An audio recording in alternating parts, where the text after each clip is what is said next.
নমস্কার, ওমকার কিচেনে জানাই সবাইকে স্বাগত। আজ তোমাদের জন্য নিয়ে এসেছি একদম দুর্দান্ত স্বাদের একটি বিরিয়ানির রেসিপি। রাইস যেমন হবে ঝরঝরে, তেমনই প্রপারলি সেদ্ধ হবে আলু, সাথে থাকবে একদম জুসি চিকেন। চলো তাহলে দেখে নিই কীভাবে এই চিকেন বিরিয়ানি আমরা বাড়িতেই অতি সহজে বানিয়ে ফেলতে পারি। তার জন্য প্রথমেই এখানে অনেকটা পরিমাণে পেঁয়াজ কেটে নিয়েছি, যার মধ্যে কিছুটা আমরা বেরেস্তা তৈরি করে নেব আর বাকিটা ব্যবহার করব চিকেনে। আর সাথে নিয়ে নিয়েছি বড় বড় সাইজের আলু। বিরিয়ানিতে আলু কিন্তু মেন অ্যাট্রাকশন। এবার চিকেনের জন্য মশলাটা তৈরি করে নেব। তার জন্য প্রথমে একটি মিক্সার গ্রাইন্ডারে গোটা জিরে, গোটা ধনে, শুকনো লঙ্কা, পরিমাণ মতো রসুন, আদা কুচি ও সামান্য পরিমাণ জল দিয়ে একটি পেস্ট তৈরি করে নেব। তারপর এখানে ধুয়ে রাখা চিকেনটা ভালো করে ম্যারিনেট করে নিতে হবে। তার জন্য প্রথমে এখানে দিয়ে দিচ্ছি টক দই, 1 চামচ পরিমাণ গোলাপ জল, 1/2 চামচ পরিমাণ কেওড়া জল ও 2 চামচ পরিমাণ বিরিয়ানি মশলা। সব কিছু দিয়ে একবার ভালো করে এটাকে মিশিয়ে নেব। এই পর্যায়ে তোমরা কিন্তু চিকেনটাকে বেশ কিছুক্ষণ রেস্টে রাখতে পারো, তবে আমাদের হাতে সময় কম থাকায় আমরা ওই আগে থেকে পেস্ট করে রাখা মশলা, সাথে পরিমাণ মতো হলুদ গুঁড়ো, 1 চামচ পরিমাণ কাশ্মীরি লঙ্কার গুঁড়ো, পরিমাণ মতো নুন, সর্ষের তেল আর সামান্য পরিমাণ ঘি দিয়ে মাংসটাকে বেশ ভালো করে ম্যারিনেট করে তারপর কিছুক্ষণের জন্য রেস্টে রেখে দিয়েছিলাম।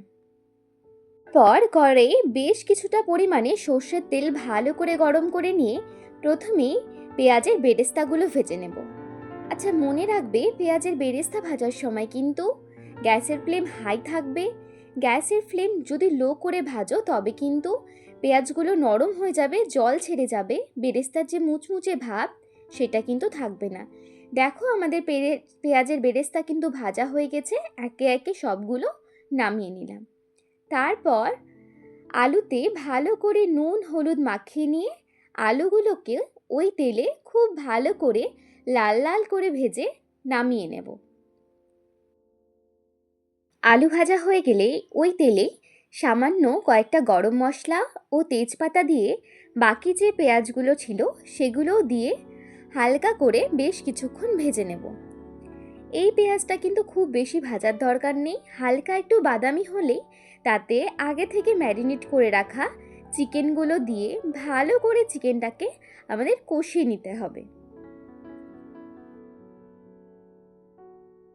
রাইসের জন্য কিন্তু চালও ভিজতে দেওয়া হয়ে গেছে। বাসমতি রাইস বেশ কিছুক্ষণ ভিজিয়ে রাখলে রান্না কিন্তু অনেকটাই ভালো হয়। এই দিকে দেখো আমাদের চিকেন কিন্তু ফুটে এসেছে। এইবার একটুখানি নাড়িয়ে দিয়ে আবারও ঢাকা দিয়ে দেব, যাতে তলার দিকে না লেগে যায়। এইভাবেই বেশ কিছুক্ষণ ঢাকা চাপা দিয়ে আমাদের কিন্তু চিকেনটা তৈরি করে নিতে হবে। চিকেনটা এদিকে হতে থাক, এইদিকে রাইসের জন্য কিন্তু জলও গরম বসিয়ে দিয়েছি। সাথে দিয়ে দিচ্ছি 2টো তেজপাতা ও বেশ কিছুটা পরিমাণে গরম মশলা।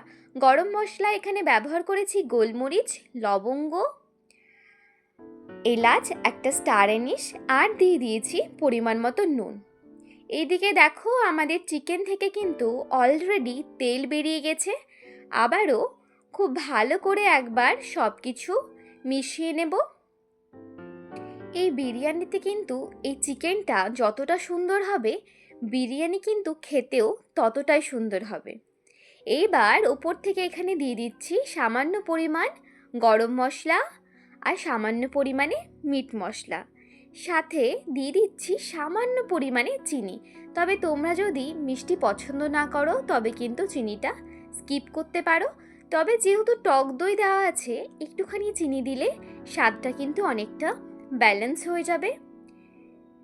দেখো আমাদের চিকেন কষা কিন্তু প্রায় একদম তৈরি হয়ে গেছে। এইবার এটাকে নামিয়ে নেব। এবার 1 কাপ পরিমাণ গরুর দুধ নিয়ে তাতে 1 চামচ গোলাপ জল, 1/2 চামচ কেওড়া জল ও 2 ফোঁটা মিঠা আতর নিয়ে একটি মিশ্রণ তৈরি করে নেব। তোমরা চাইলে এখানে কেশরও অ্যাড করতে পারো। তারপর যে হাঁড়িটাতে বিরিয়ানি হবে সেই হাঁড়ির তলায় বেশ কিছুটা পরিমাণ ঘি দিয়ে ভালো করে চারিদিকে বুলিয়ে নেব। তারপর তলায় দিয়ে দেব বেশ কয়েকটা তেজপাতা, যাতে করে বিরিয়ানিটা হাঁড়ির তলায় লেগে না যায়। তেজপাতা দিয়ে আবারও কিছু ফোঁটা পরিমাণ ঘি দিয়ে ওই যে দুধের মিশ্রণটা বানিয়ে রাখলাম সেটাও তলাতে কিছুটা পরিমাণে কিন্তু দিয়ে দেব। সব কিছু দিয়ে নিয়ে তারপর ভেজে রাখা আলুগুলো প্রথমেই তলার দিকে একে একে সবগুলো সাজিয়ে নেব। যেহেতু আলুগুলো এখানে শুধুমাত্র ভেজে রাখা হয়েছে, খুব একটা সেদ্ধ আলুগুলো হয়নি, তাই এগুলো তলার দিকে দেওয়া হয়েছে, তাতে করে কিন্তু আলুগুলো ভালো করে সেদ্ধ হয়ে যাবে। তারপর ওপর থেকে সামান্য পরিমাণে বেরেস্তা ছিটিয়ে নিয়ে একে একে সব চিকেনগুলো এখানে দিয়ে দেব। দেখো একে একে প্রায় সব চিকেনগুলো কিন্তু এখানে দিয়ে দেওয়া হয়েছে। এইদিকে আমাদের জলও কিন্তু ফুটে এসেছে। এবার আগে থেকে ভিজিয়ে রাখা চালগুলো এখানে দিয়ে দেব। সমস্ত চিকেন দিয়ে দেওয়ার পর ওপর থেকে আবারও কিছুটা পরিমাণ বেরেস্তা ও পরিমাণ মতো বিরিয়ানি মশলা দিয়ে দেব। এইভাবে হাঁড়ির তলাটা কিন্তু আমাদের তৈরি করে নিতে হবে। এই দিকে আমাদের রাইস কিন্তু ফুটে এসেছে। প্রথম লেয়ারে যে রাইসটা দেব সেটা কিন্তু ওই 50-60% সেদ্ধ হবে।